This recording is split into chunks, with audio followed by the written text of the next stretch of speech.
Today is June 11th, the day before the fifth anniversary of the Yes. Pulse nightclub shooting.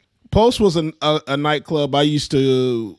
Anytime my partner and I used to go to Orlando, there was an event that would go on in April, and we would always have parties and everything there. So I've been in this club several times, and just knowing how everything that those 51 people went through, just being in there, I felt all of it. It's literally the one way in. Once you go out to the back patio, it's enclosed. You can't do anything. The bathrooms, I remember all of that. So just seeing this happen and just knowing it, and I'm not going to say thankfully, I didn't know anyone that personally passed in this tragedy, Mm. but I know friends of friends that know people.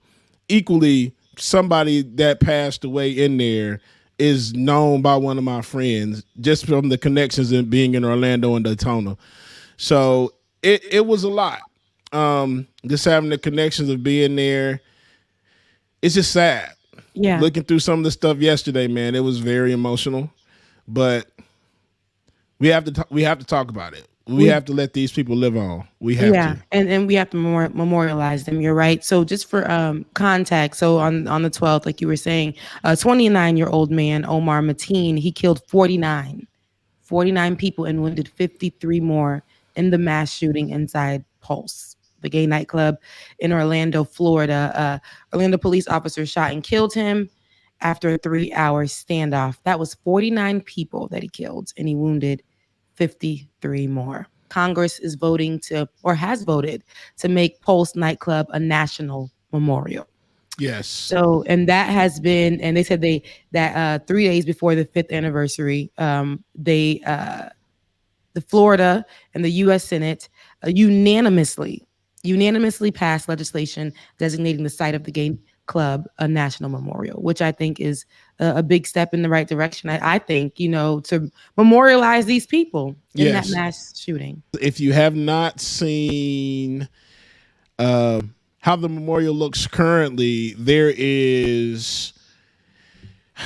I'm not certain how big the perimeter is, but around the whole perimeter of the club, around where the building was, there is a memorial with pictures, saying words, everyone's name that's going around it.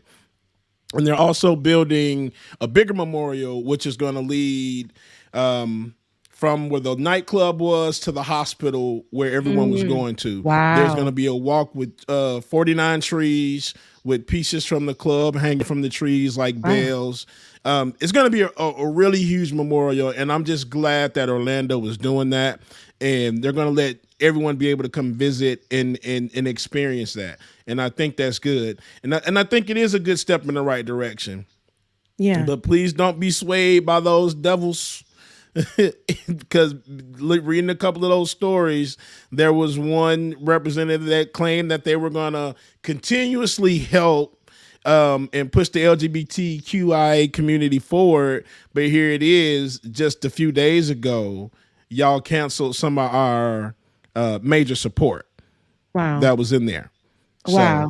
please don't be swayed by these devils. They're Don't still be out swayed there. by these levels. And I think it's also interesting or great to point out that, all these mass shootings that happened, and, we can identify this for what it is. They push a lot of these hate crimes to the side from these and the mass shootings, especially with our history, right? So I'm glad that this is coming out from where it's coming out from, and we're going to Yes. identify it for, hey, this mass shooting happened because people who were just people, right? And somebody, a devil, came out just because he didn't like what these people stood for, what these people were, who these people were, just themselves, and thought he can control it, and went out and shot people up. But this only, I think, makes our community, or your community, Bubba, stronger, and helps us understand why we need to protect everybody.